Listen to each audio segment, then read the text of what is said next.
Claudia Sheinbaum lanza advertencia tras hallazgo de refinería pirata en Veracruz. Nosotros no vamos a proteger a nadie, número uno. No se puede dar mucha más información porque justamente están bajo investigación, pero nosotros no vamos a proteger a nadie que estuviera involucrado en prácticas de venta de combustible ilegal. Si es que lo que parecía un operativo más en el sur del país se convirtió en una bomba política y mediática a nivel nacional, porque una refinería clandestina fue descubierto en pleno Coatzacoalcos, Veracruz. Sí, una especie de una mini refinería en el corazón de una zona clave para la industria energética del país. Y este jueves, desde el Palacio Nacional, la presidenta Claudia Sheinbaum salió a fijar postura con una advertencia muy clara. Aquí nadie va a ser encubierto. Durante su tradicional mañanera le preguntaron si las investigaciones iban a incluir a personal de Pemex. Y aunque no dio nombres ni confirmó responsabilidades, sí dejó en claro que no hay vacas sagradas. Digamos, para hacer una refinería de este tipo, pues requieres ingenieros químicos esencialmente. Pueden trabajar en Pemex o no.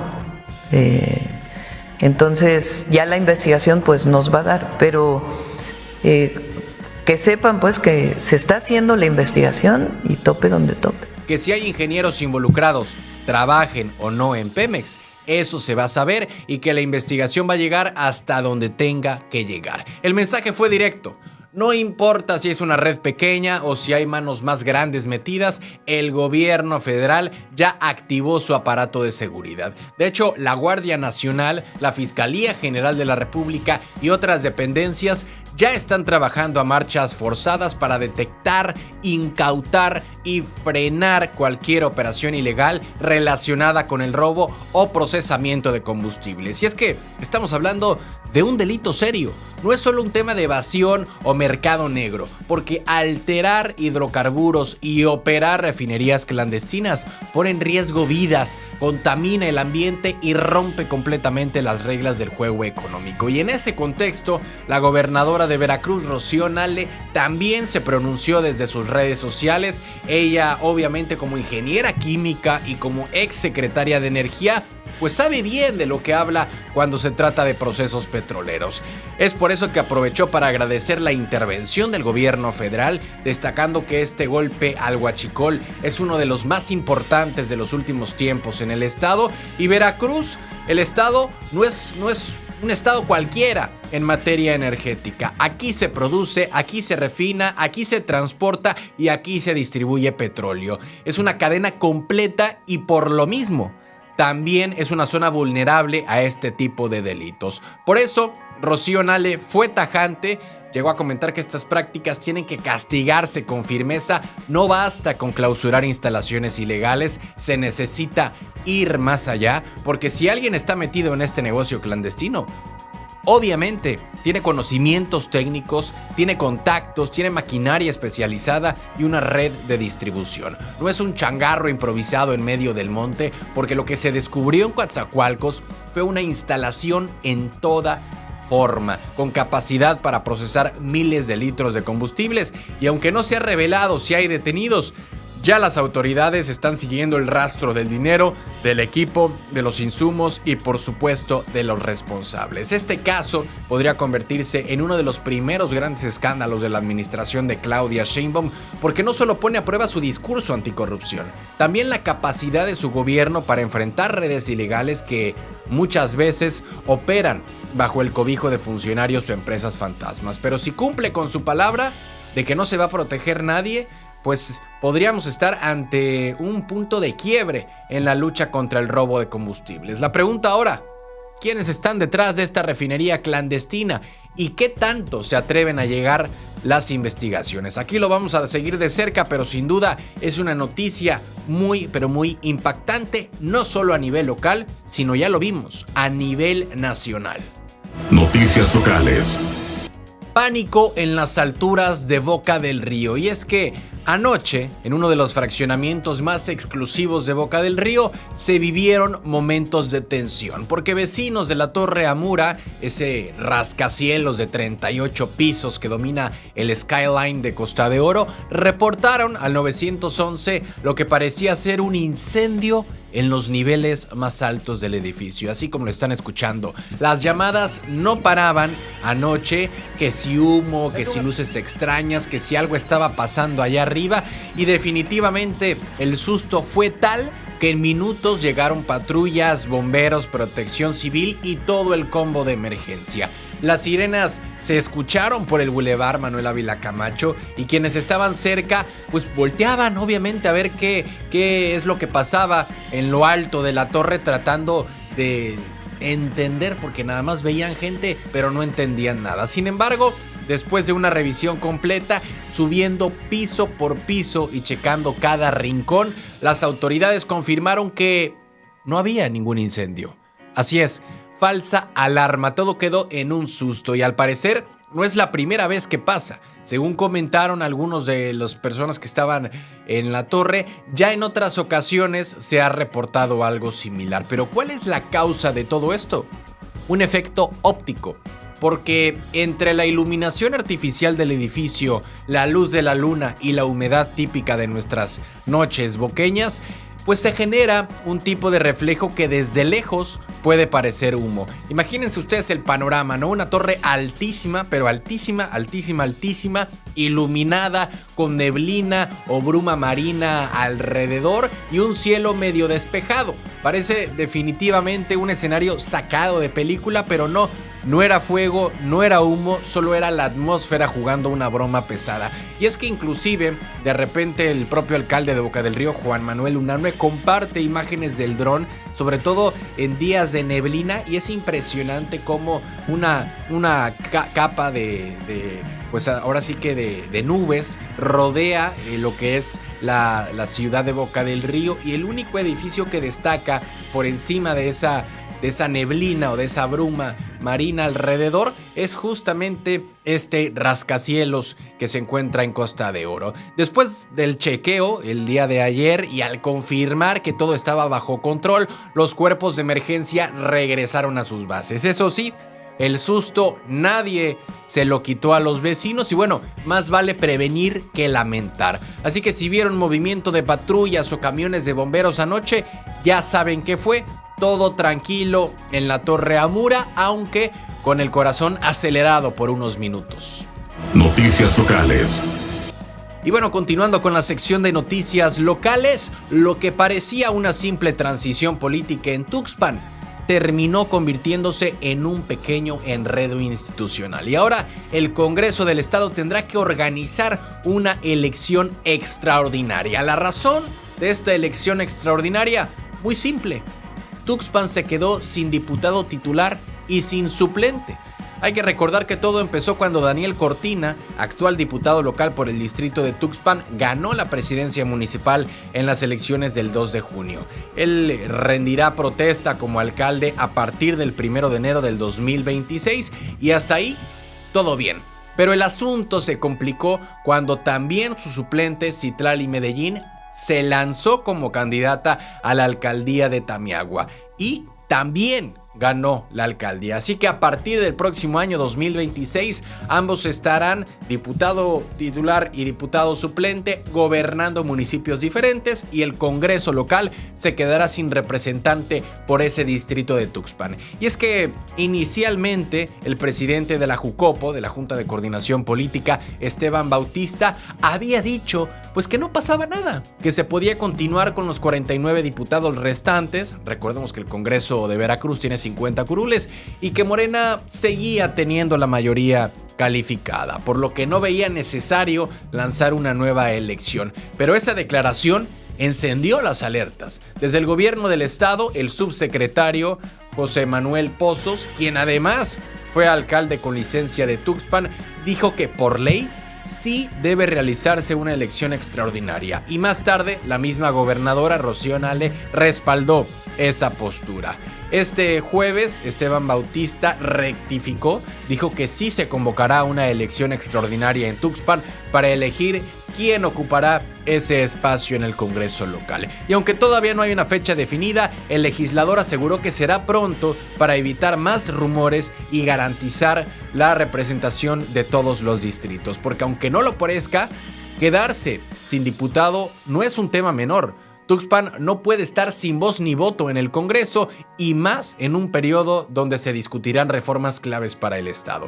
El próximo paso será dialogar con el OPLE, que es el encargado de organizar estos procesos. Según Esteban Bautista, el OPLE tiene presupuesto suficiente para enfrentar esta elección extraordinaria, como toda institución pública. Cuenta con una reserva o un colchón, digámosle así, para imprevistos. Y aunque este tipo de elecciones no son comunes, ya está todo previsto legalmente para realizarlas cuando se presenten casos como este. Y es que lo curioso del caso es como una situación legal y previsible desató una pequeña controversia que obligó a que el Congreso se alineara con el resto del aparato estatal, porque en el Congreso local estaban diciendo: no importa si Tuxpan tiene diputado, aquí ya somos mayoría en Morena, uno más, uno menos, no importa. Sin embargo, en el estado, Rocío Nale y el subsecretario dicen: a ver, espérame tantito, ¿cómo que Tuxpan se va a quedar sin diputado? Al final, tanto Rocío Nale como Pozos Castro terminaron corrigiendo la plana a los diputados y sobre todo diputados de su mismo partido. Y aunque pareciera que todo esto es mera formalidad, lo cierto es que la elección en Tuxpan podría abrir un nuevo capítulo político en la región. Queda por ver si Morena lanza un nuevo perfil o si algún partido de oposición aprovecha la oportunidad para colarse en ese distrito. Lo único seguro es que en los próximos meses los tuxpeños volverán a las urnas para elegir quién los representará en el Congreso. Una elección extra, una vacante inesperada y una elección de que hasta en los procesos políticos más calculados puede surgir un imprevisto. Noticias locales. Y bueno, la noche del jueves de esta semana terminó en tragedia para decenas de pasajeros que viajaban en un autobús ADO GL sobre la carretera federal 180 en lo que es el tramo que conecta Cardel con Poza Rica, porque la unidad del ADO, identificada con el número económico 8125, se salió del camino a la altura de la planta nuclear de Laguna Verde en el municipio de Alto Lucero. Y aunque por fortuna no hubo fallecidos, más de 30 personas resultaron heridas, algunas con lesiones menores, otras más delicadas, entre ellas el propio conductor del autobús, a quien los paramédicos atendieron de inmediato por una posible fractura en el brazo. Según los primeros reportes, el camión había salido desde Ciudad del Carmen, Campeche, y tenía como destino final la ciudad de Tampico, en Tamaulipas. El accidente ocurrió ya entrada la noche, cuando los pasajeros pensaban que el viaje estaba transcurriendo con normalidad, pero de repente algo salió mal. Las autoridades todavía no confirman la causa exacta del accidente, pero todo apunta a que el conductor perdió el control de la unidad. La zona del percance es muy conocida por sus curvas peligrosas, sobre todo de noche y sobre todo con humedad en el asfalto. Hay que recordar que esta semana pues estuvieron las lluvias algo complicadas, algo complejas en todo el estado. Después de la volcadura, elementos de emergencia de distintos municipios se movilizaron rápidamente. Las ambulancias no se dieron abasto. Los heridos fueron llevados a hospitales cercanos, algunos del puerto de Veracruz, otros a clínicas en Cardel, municipio de La Antigua, y hasta ahora no se ha confirmado de víctimas fatales, pero sí de al menos una decena de personas con heridas de consideración. Y esto vuelve a encender las alarmas sobre la seguridad en los viajes por carretera, porque no es la primera vez que ADO GL aparece en los titulares por una tragedia. Apenas en diciembre pasado, un autobús de esta misma línea se accidentó en la autopista Amozoc-Perote. En esta ocasión murieron 8 personas y otras 27 sobrevivieron. Aquel autobús había salido desde La Tapo, en la Ciudad de México, rumbo a Jalapa, y el choque fue brutal. El camión impactó contra un tráiler que estaba estacionado en el acotamiento, y los testigos de aquel accidente señalaron que el chofer se quedó dormido al volante. Y aunque las investigaciones siempre buscan matices, lo cierto es que estas tragedias levantan cuestionamientos, porque ¿están recibiendo suficiente descanso los operadores o las empresas están cumpliendo con los protocolos de seguridad? ¿Qué pasa con la supervisión de las condiciones mecánicas de estas unidades? Porque miles de personas usan ADO todos los días para trasladarse entre estados. No es una empresa cualquiera, es una de las más grandes y con mayor presencia en el país, pero cuando vemos que en menos de 6 meses han tenido 2 accidentes graves en Veracruz, algo no está funcionando bien. Mientras tanto, las familias de los pasajeros lesionados se enfrentan a la incertidumbre de una hospitalización inesperada y los viajeros, una vez más, se quedan con la angustia de subirse a un autobús sin saber si llegarán bien a su destino. Habrá que esperar a los peritajes, a la versión oficial sobre este nuevo accidente, pero lo que es un hecho es que ADO y las autoridades deben revisar a fondo qué es lo que está pasando, porque no solamente se trata de manejar rápido ni de cumplir con horarios, se trata de vidas humanas y con cada volcadura se desgasta más la confianza de la gente. Noticias locales. 8 equipos le dicen que no al fútbol en el Pirata Fuente. Una vez más, Veracruz se queda sin fútbol profesional y no es porque falte afición ni porque el estadio esté en ruinas.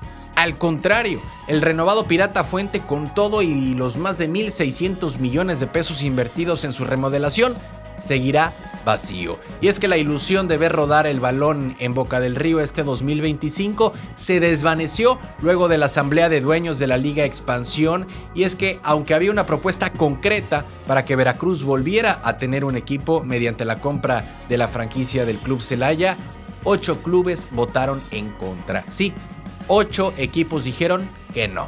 Y no fue solo Veracruz el que se quedó con las ganas, también se propuso que los Cimarrones de Sonora se mudaran a Tampico Madero, pero esa solicitud tampoco pasó. En ambos casos se necesitaban al menos 12 votos a favor y ni siquiera se acercaron. El argumento oficial fue que los clubes involucrados, al no obtener la aprobación de la mayoría, llevaran sus casos directamente a la Federación Mexicana de Fútbol. Pero lo cierto es que por ahora ni Veracruz ni Tampico tendrán fútbol de la Liga de Expansión. Y eso, para una plaza como la veracruzana, duele.